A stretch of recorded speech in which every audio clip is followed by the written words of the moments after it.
What is up, ladies and gentlemen? Sage the Duel Demon here, bringing you another Yu-Gi-Oh! Duel Links video. This one, we're actually going to be doing a kind of like a decks for fun type idea with Joey Wheeler, doing a Warriors deck. My take on a Warriors deck. So I'm in this stage where we're doing this, like, summon this many Warrior monsters, this many Fairy type monsters, trying to get to stage 52. So Warrior deck is appropriate for that. There's a bug right now where it's basically half. You can summon 4 fairies and it'll only count as 2. So right now these are basically like summon 120 fairies. It's actually really, really grindy and annoying. This is the deck we're going to be rocking for the day. We have some Sogans, which are kind of cool with these 1700 beater warriors, which we have 5 of in this deck because it makes them 1900, the same as the dinos. And then we have some support cards. Jerry Beans Man, in case we don't have a Sogan up, it's a really good attacking monster. Hane, Sergeant Electro, Yami Ship are all good support cards to the side. And we have a Thunder Dragon Core. Pretty cool stuff. We're going to try it in rank, but right now rank is like really competitive, so I'm going to be surprised if we crush people. But we're going to have fun in any case. So I'm going to go ahead and get started, but I wanted to talk a little bit about how the meta is changing. And I think the Kaiba Corporation Cup was a perfect example of like the flow. You could see all the top players were this type of play style.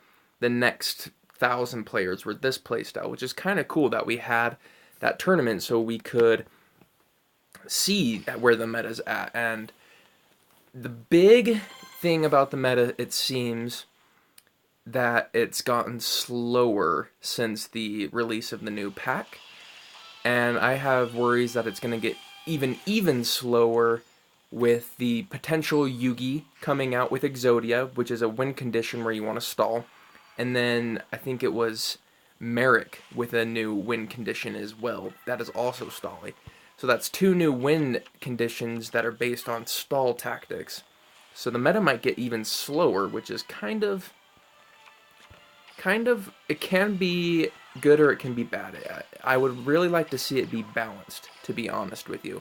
What I would love to see is, yes, slow down the meta in some aspects, but speed it up in others. Have aggressive decks, have it,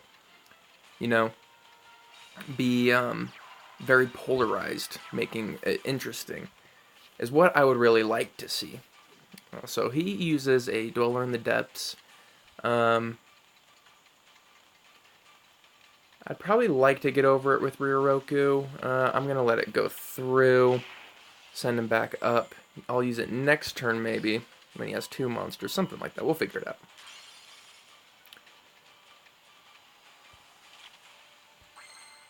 So right now, Jerry Beans Man is my main man. I'm going to go ahead and summon him and attack. So I'm going to be distracted with the game and trying to talk about what I've been thinking about relative to this game and where it's going. So we get a nice clean hit off. We're currently gold 1, just so everyone knows what level we're playing at. I did everything through silver this morning, and it was way more competitive than I thought it would be. I ended up using my Yugi deck. It's been updated, and I was just in the mood to get to gold, and it was a lot of fun. Just went through them real quick.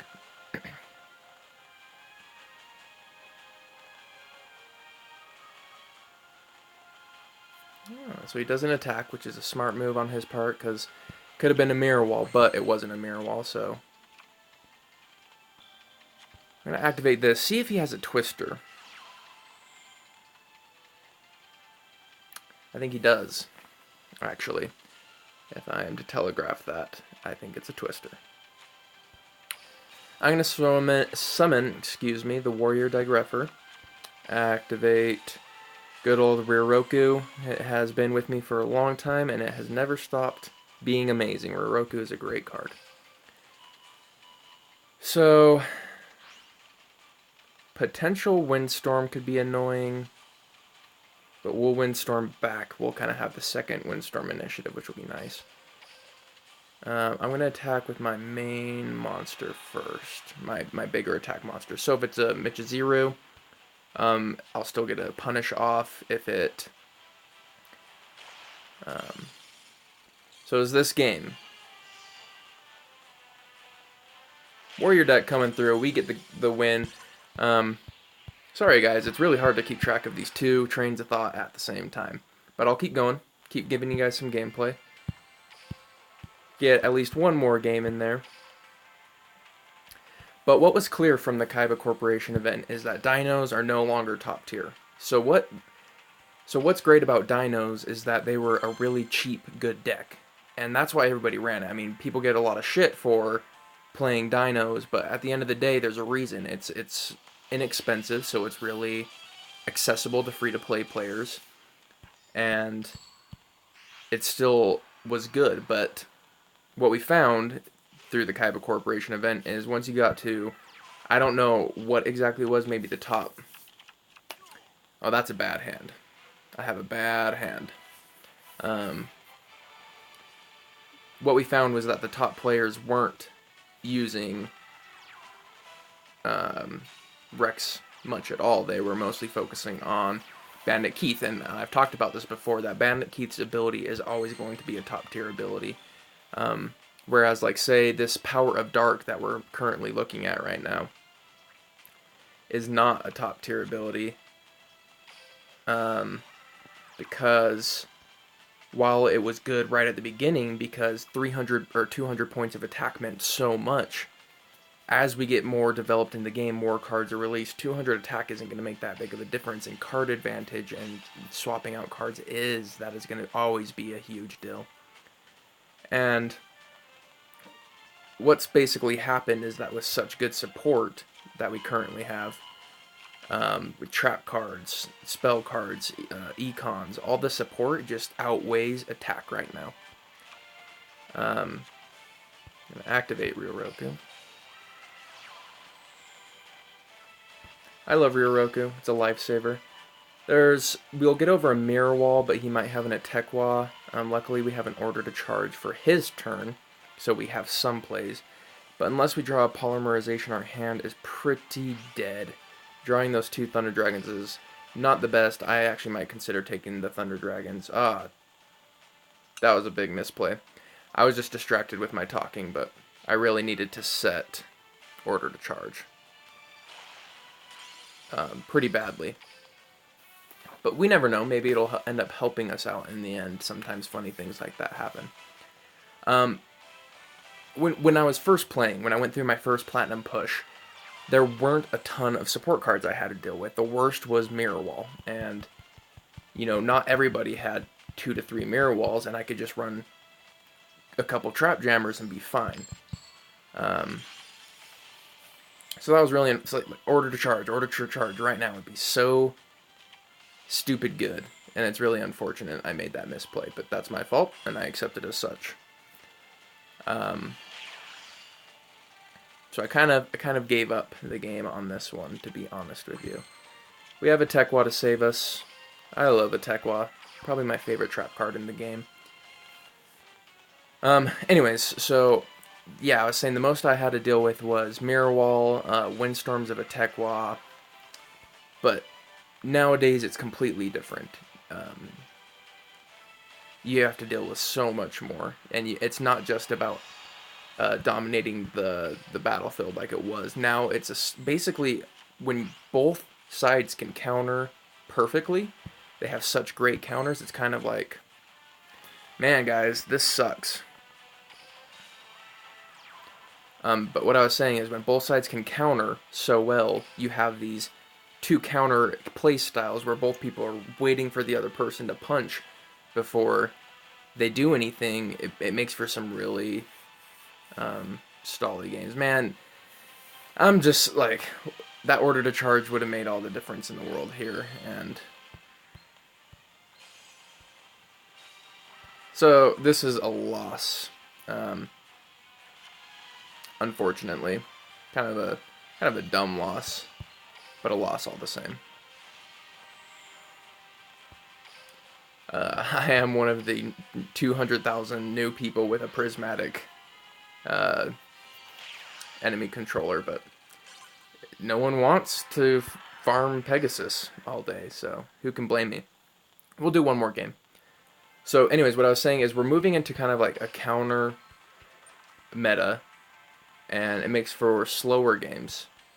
And I was hoping that the future would kind of pick up the pace. Um, I actually have high hopes. I think there's a lot of potential for a split in the meta. That there goes one direction that is hyper aggressive and is a lot of fun, and then there's a second direction that is super passive.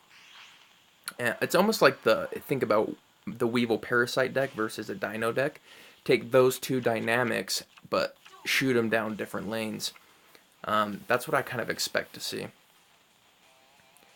And I want to start, and I wanted to talk a little bit about free to play versus pay to play. I'm often on the what's it called? The Reddit, the subreddit for Duel Links, and man, we've gotten Ryoroku all 3 games, and there seems to be this big like push for there's like a free to play / not free to play discussion that seems to happen. It's more about rage, I guess, and which there's nothing wrong with it. It doesn't bother me that it bothers people, but I wanted to talk about my perspective on it. So when you're a competitor and you just want to win, you don't care. You don't care what anybody's opinion is. You don't care this or that. All you really care about at the end of the day, card trader. I was like, does she have switcheroo? All you care about at the end of the day is winning, and you're willing to pay the money to do that. Then you deserve it. You deserve the cards because you put the money in to make it happen. You know what I mean?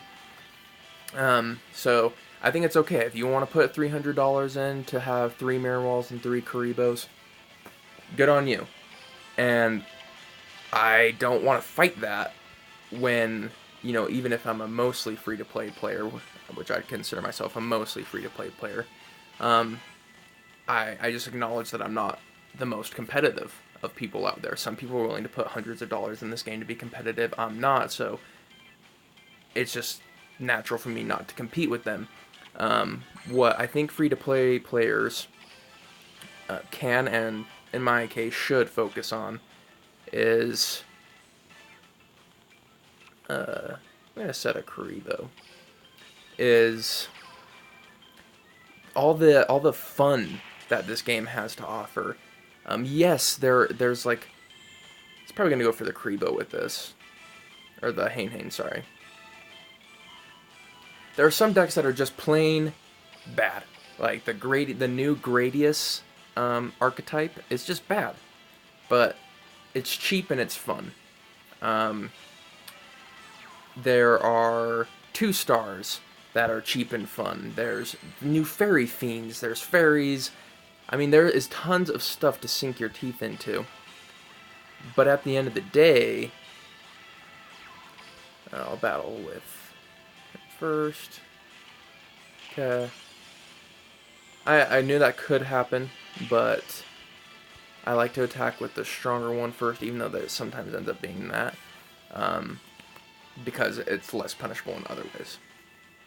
But there's also super competitive decks that are also really cheap. I mean, the Yugi deck I built, which I consider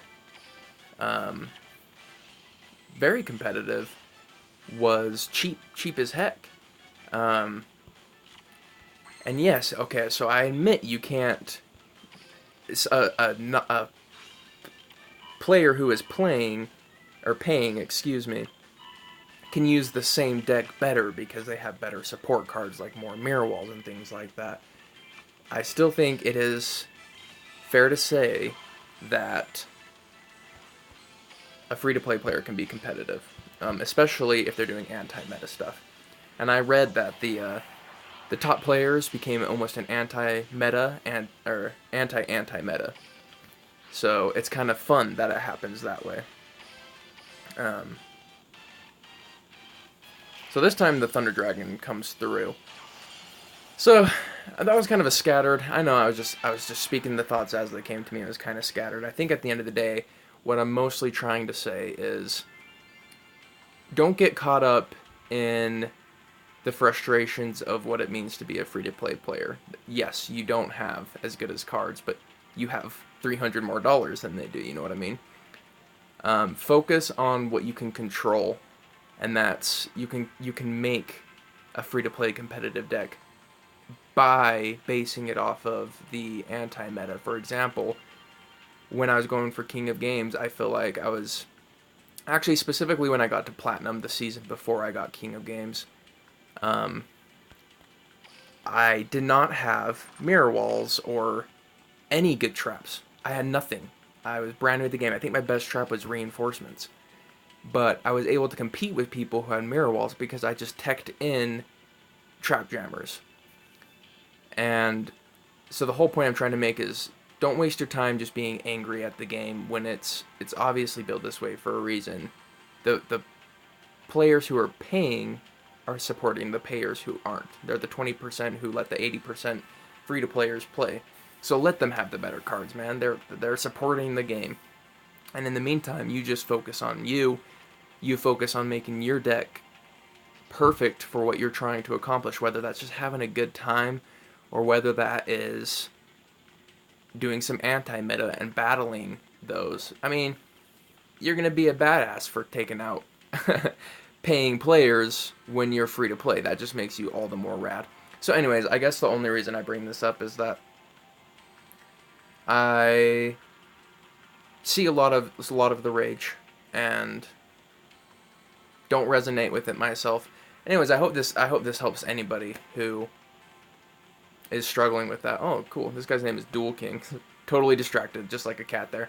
Guys, thank you so much for watching. I appreciate it every time you do. Before I sign off, I want to tell you that I have, my plans is I want to start doing weird decks. I think that's what I'm most passionate about. Is I don't really want to compete.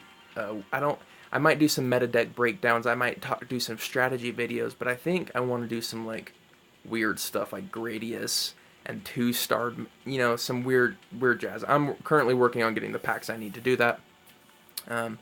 But now that that's said, I appreciate you guys watching the video. I love it every time you guys come here and leave comments and just show me support. You guys are just badass. You guys are totally badass. Alright guys, I'm signing out. Peace!